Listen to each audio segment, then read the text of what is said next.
అందరికీ నమస్తే నొల్లా welcome to MR media Telangana. This is Rekha. నిన్న రేవంత్ రెడ్డి ప్రెస్ మీట్లనే అర్థమైపోయింది. ఇది సాప కింద నీరులాగా ఏదో ఒక నిర్ణయం తీసుకుంటున్నారు, కానీ ఎటువంటి నిర్ణయం తీసుకోకుండా మాత్రము ఉండరు. కంపల్సరీ క్రమశిక్షణ కమిటీ ఏదో ఒక నిర్ణయం తీసుకుంటా ఉన్నది, చర్యలు తీసుకోవాలనే ఆలోచననే చేస్తూ ఉన్నది అని చెప్పేసి చాలామంది అనుకున్నారు. అవి గదే నిజమైతా ఉన్నది. కొండా సురేఖను మంత్రి పదవి నుంచి తీసేస్తే ఈ సమస్యకి ఇక్కడనే పులిస్తా పడుతుందా? పడది. ఇంకా ముదురుతుంది పంచాయతీ. ఇంకా ఏ విధంగా ముదురుతుంది? కొండా సురేఖ పంచాయతీ ఏడుదాకా వచ్చింది, ఏం కథ? మామూలుగా చెప్పాలంటే ఇది ఒక బిగ్ బ్రేకింగ్ అనే చెప్పుకోవాలి. ఇక కొండా సురేఖ పంచాయతీకి పులిస్టాప్ పెట్టడానికే నిర్ణయం తీసుకున్నారనేది ఇక్కడ క్లియర్ కట్గా అర్థమవుతుంది. మీరు ఒక్క సబ్స్క్రైబ్ చేసుకొని, మీ ఒక్క సబ్స్క్రైబ్ నాకు ఎంతో బలాన్ని ఇస్తుంది. రైట్, పార్టీ లైన్ దాటిరని చెప్పేసి కొండా సురేఖ మీద అటు చిన్నారెడ్డి మీద వేటేయాలని చెప్పేసి నిర్ణయం తీసుకున్నట్లు తెలుస్తూ ఉన్నది. నిన్నటి నుంచి రేవంత్ రెడ్డి ప్రెస్ మీట్ అయినా, గత కొన్ని రోజులుగా టీపీసీసీ అధ్యక్షుడు మహేష్ కుమార్ గౌడ్ మాట్లాడుతున్న మాటలైనా, ఇవాళ కూడా మహేష్ కుమార్ గౌడ్ కొన్ని మాటలు మాట్లాడినరు. ఎవరినైనా పార్టీ లైన్ దాటితే ఎవరినైనా ఉపేక్షించేది లేదు, కంపల్సరీ వాళ్ళ మీద చర్యలు తీసుకునే, వాళ్ళ మీద వేటేసుడే. అది నాకైనా వర్తిస్తుంది, అటు ముఖ్యమంత్రి రేవంత్ రెడ్డికైనా వర్తిస్తుంది.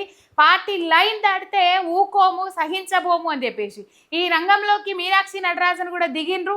మనము 2% ఓటింగ్తో మాత్రమే గెలిచినాము. అది 2% కూడా కాదు, 1.8% ఓటు శాతంతో మాత్రమే గెలిచినాము. ఇక ఈ చిల్లర పంచాయతీలు, ఈ పిచ్చి పంచాయతీలు పెట్టుకుంటే వచ్చేతాప ఎన్నికలలో గెలుచుడు కూడా కష్టమే, వచ్చేతాప ఎన్నికలలో ఇబ్బందికరమైన పరిస్థితులు ఉంటాయి అని చెప్పేసి కూడా చెప్పుడు జరిగింది. అండ్ ఈ సర్ ప్రోగ్రామ్ ఏదైతే ఉన్నదో, సర్ ప్రోగ్రాం ద్వారా కొన్ని లక్షల ఓట్లు తొలగించబడతా ఉన్నాయి. ఇక మరి దానికి ఎన్యూమరేటర్లను నియమించలేదు, అందరికీ తెలుసు. బూత్ లెవెల్ ఏజెంట్లను కూడా నియమించలేదు.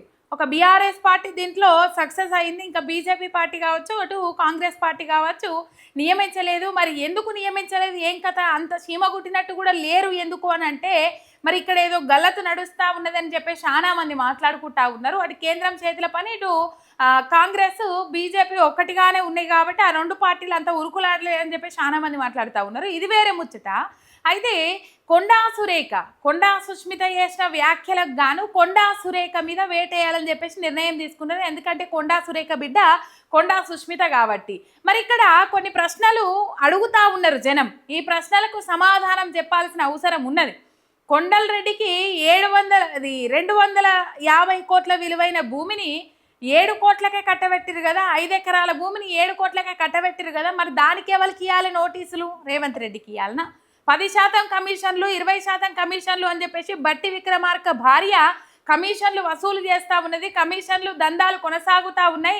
రిటైర్మెంట్ బెనిఫిట్స్ విడుదల చేయమని చెప్పేసి అడుగుతే కూడా 20% కమిషన్ ఇవ్వమంటుంది బట్టి విక్రమార్క భార్య అని చెప్పేసి బహిరంగంగానే ఆరోపణలు ఉన్నాయి కదా. మరి దానికి బట్టి విక్రమార్కకు నోటీసులు ఇస్తారా? కోమటిరెడ్డి రాజగోపాల్ రెడ్డి గుత్పల మీద గుత్పలు గుద్దినట్టు రేవంత్ రెడ్డికి కొరకరాని కొయ్య లెక్క తయారైండు. మరి రాజగోపాల్ రెడ్డికి ఇయ్యరా నోటీసులు? కోమటిరెడ్డి వెంకటరెడ్డి మొన్నటికి మొన్న పొంగిలేటి శ్రీనివాసరెడ్డి పెట్టిన 22A యాక్ట్ ఎందుకు పెట్టిర్రో ఏం కథరో తెలియదు. దోచుకోవడం కోసమే పెట్టిర్రు, దండుకోవడమే కోసం పెట్టిర్రు అని చెప్పేసి కోమటిరెడ్డి వెంకటరెడ్డి కూడా మాట్లాడిరు. మరి కోమటిరెడ్డి వెంకటరెడ్డికి ఇయ్యరా నోటీసులు? వీళ్ళందరూ పార్టీ లైన్ దాటే మాట్లాడిరు కదా. కొండా సురేఖ పోయి మల్లికార్జున ఖర్గేని కలిసి వచ్చిన తర్వాత పార్టీ లైన్ దాటి మాట్లాడదు, ఇది పార్టీకి నష్టం చేకూర్చేలా ఉన్నాయి ఈ వ్యాఖ్యలు. రాష్ట్ర కాంగ్రెస్ పార్టీకి వివరణ ఇవ్వాల్సిన అవసరం ఉన్నది, క్రమశిక్షణ కమిటీకి వివరణ ఇవ్వాల్సిన అవసరం ఉన్నది అని చెప్పేసి ఢిల్లీ అధిష్టానం కూడా ఫుల్ సీరియస్గా ఉన్నదని చెప్పేసి మాట్లాడిర్రు. మొత్తం మీద ఎట్టకేలకు పొమ్మని లేక పొగబెట్టినట్టు కొండా సురేఖ అంతటా కొండా సురేఖనే రాజీనామా చేయాలని చెప్పేసి కొండా సురేఖకు సంబంధించిన శాఖ ఏదైతే ఉన్నదో ఆ శాఖలో అధికారులదే పెత్తనము, కొండా సురేఖది ఏం లేదన్నట్లు చేయాలని చూసిండ్రు. అండ్ ఓఎస్డి సుమంత్కు సంబంధించిన వ్యవహారం ఏదైనా నడుస్తూ ఉన్నది. అండ్ కొండా సురేఖ బిడ్డ మాట్లాడిన వ్యాఖ్యలను ఖండించడం కానీ, ఇటు సుమంత్ ముచ్చట్లో కానీ ఎటువంటిది అది చేసినట్టు కనబడలేదు కొండా సురేఖ అని చెప్పేసి చాలా మంది మాట్లాడుతూ ఉన్నారు. మొత్తం మీద ఒక బీసీ బిడ్డ కాబట్టే, ఒక మహిళా మంత్రి కాబట్టే ఇంత తొందరగా ఆమె అనని మాటలకు, వాళ్ళ బిడ్డ అన్న మాటలకు ఇంత తొందరగా వేటేయాలని చెప్పేసి నిర్ణయం తీసుకున్నారని చెప్పేసి మాట్లాడుతూ ఉన్నారు. అయిపోయింది, ఫైనల్కి వచ్చిందని చెప్పుకోవాలి, ప్రకటించుడే ఆవశ్యం ఉన్నది. ఆల్రెడీ క్రమశిక్షణ కమిటీ చైర్మన్ టీపీసీసీ అధ్యక్షుడు మహేష్ కుమార్ గౌడ్కి ఒక నివేదిక అందించిండ్రు. ఇటు వైస్ చైర్మన్, అటు టీపీసీ క్రమశిక్షణ కమిటీ చైర్మన్, వైస్ చైర్మన్ ఇద్దరు కలిసి టీపీసీసీ అధ్యక్షుడు మహేష్ కుమార్ గౌడ్కి ఒక నివేదిక అందించారు.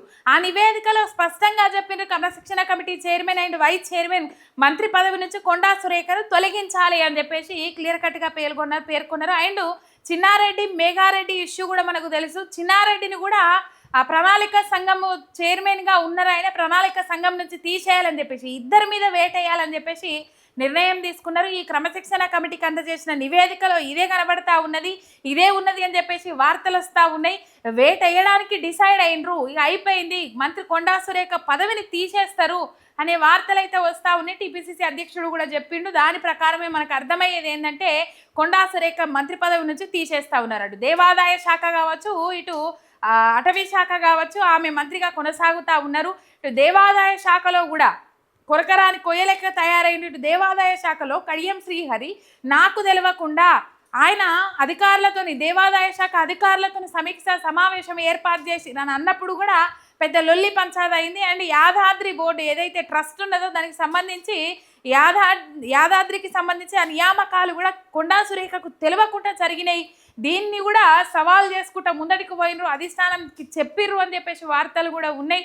అండ్ మేడారం ఏదైతే ఉన్నదో మేడారం మరమ్మత్తు ప్రక్రియలో భాగంగా 200-260 కోట్లతోనే ఆ మరమ్మత్తు ప్రక్రియ కొనసాగిస్తే కనీసం కొండా సురేఖ ఇన్వాల్వ్మెంట్ కూడా లేకుండా చేసిర్రు అని చెప్పేసి ఇక కొండా సురేఖ మంత్రి పదవి తీసేస్తురు అనగానే ఇంకా మాకు మంత్రి పదవి కావాలి అని చెప్పేసి ఆశపడి ఆశలపల్లికిలలో ఊరేగే బీసీ నాయకులంతా సంకలు గుద్దుకుంటారు కావచ్చు, జబ్బలు దరుచుకుంటారు కావచ్చు. ఇప్పుడు ఒక బీసీ బిడ్డకు అన్యాయం జరుగుతూ ఉంటే ఒక బీసీ మహిళను మంత్రి పదవి నుంచి తీసేస్తామని అంటే మిగతా బీసీ నాయకులంతా మీరు ఈ అధిష్టానానికి ఎదురు తిరగాల్సింది పోయి అరే ఎట్లా తీసేస్తారు, బీసీలమంతా ఒకటే, ఎవరుంటే ఏంది అని చెప్పేసి అనాల్సింది పోయి మాకస్తది మంత్రి పదవి అని చెప్పేసి జబ్బలు దరుచుకుంటా ఉన్నారట. ఇగో ఈ పరిస్థితి అయితే ఉన్నది. మొత్తం మీద కొండా సురేఖ మీద వేటేయడానికి నిర్ణయం తీసుకున్నది క్రమశిక్షణ కమిటీ ఆ నివేదికను టీపీసీసీ అధ్యక్షునికి అప్పచెప్పిర్రు. మరి చూద్దాం ఏమవుతుంది, ఏం కథ చూద్దాం. మంత్రి పదవి నుంచి తీసేసిన తర్వాత కొండా సురేఖ అదే పార్టీలోనే ఉంటుందా, లేకపోతే డీకేఆర్నే ఏమో కొన్ని లీకులు ఇస్తూ ఉన్నది, బీజేపీ పార్టీలకు ఆమె వచ్చేది రాంది ఆమె నిర్ణయం అని చెప్పేసి కొన్ని లీకులు ఇస్తూ ఉన్నది, డీకేఆర్ని ఈ అంశం మీద స్పందించిర్రు అని చెప్పేసి కొంతమంది మాట్లాడుతూ ఉన్నారు. ఇటు కొండా జనసేనలో పోతుంది అని చెప్పేసి రాసుకొచ్చిండ్రు కొంతమంది పత్రికలు నడిపించేటోళ్ళు, రేవంత్ రెడ్డికి సన్నిహితంగా మెదిలేటోళ్ళు. మొత్తం మీద ఏం జరగబోతా ఉన్నది ఇక్కడ క్లారిటీ ఇవ్వాలి. కొండా సుస్మిత చేసిన వ్యాఖ్యలు తప్పు లేకపోతే నిజమైతే నిజం అని జనానికి క్లారిటీ ఇవ్వాల్సిన అవసరం ఉన్నది. నీ బ్రదర్ కొండలరెడ్డికి 200 కోట్ల విలువైన భూమిని 7 కోట్లకే ఎట్లా అప్పచెప్పినావు, అది కూడా ఒక షెల్ కంపెనీకి, వర్కర్స్ లేని కంపెనీకి ఆరోపణ చేసింది కొండా సురేఖ బిడ్డ. నీవు ఎమ్మెల్సీ నీవు టీపీసీసీ అధ్యక్షుడు కావడానికి షబ్బీర్ అలీని అండ్ ఇంకొక వ్యక్తిని కార్లో ఎక్కించుకొని తిరిగినవు, ఇలా వాళ్ళకి అపాయింట్మెంట్ కూడా ఇస్తలేవు అని చెప్పేసి మాట్లాడింది. అది నిజమా అబద్ధమా సమాధానం చెప్పాలి.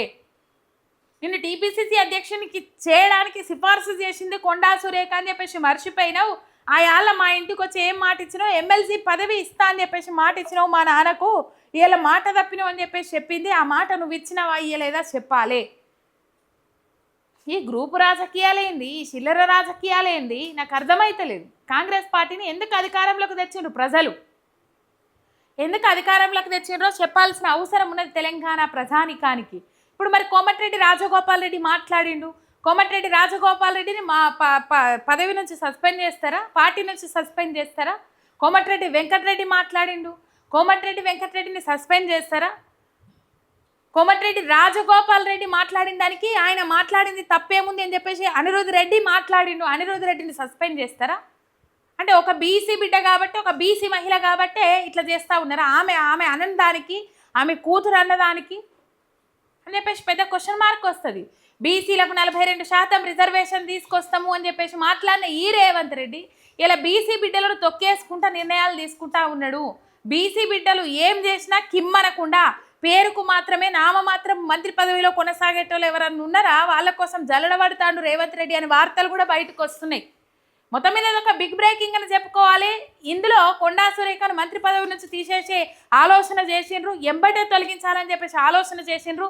నెక్స్ట్ స్టెప్ ఏంది కొండా సురేఖది, నెక్స్ట్ స్టెప్ ఏంది ఆమె పార్టీలో ఉంటారా, లేకపోతే పార్టీ నుంచి ఫర్దర్గా ఏమైనా నిర్ణయం తీసుకుంటారా, వేరే పార్టీలకు పోతారా అనేది చూడాలి. మొత్తం మీద కొండా సురేఖను అమంతల ఆమె రాజీనామా చేయాలని చూసిండ్రు, లేకపోతే బర్తరఫ్ చేయాలని చూసిండ్రు. అవి రెండు కాలే ఇప్పుడు మంత్రి పదవి నుంచి తీసేస్తా ఉన్నారు, బర్తరఫ్ చేసేస్తా ఉన్నారు.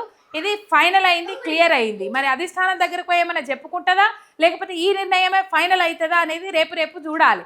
మీరు ఒక్క సబ్స్క్రైబ్ చేసుకొని సపోర్ట్ చేయండి. మీ ఎంఆర్ మీడియా తెలంగాణ శనార్థి.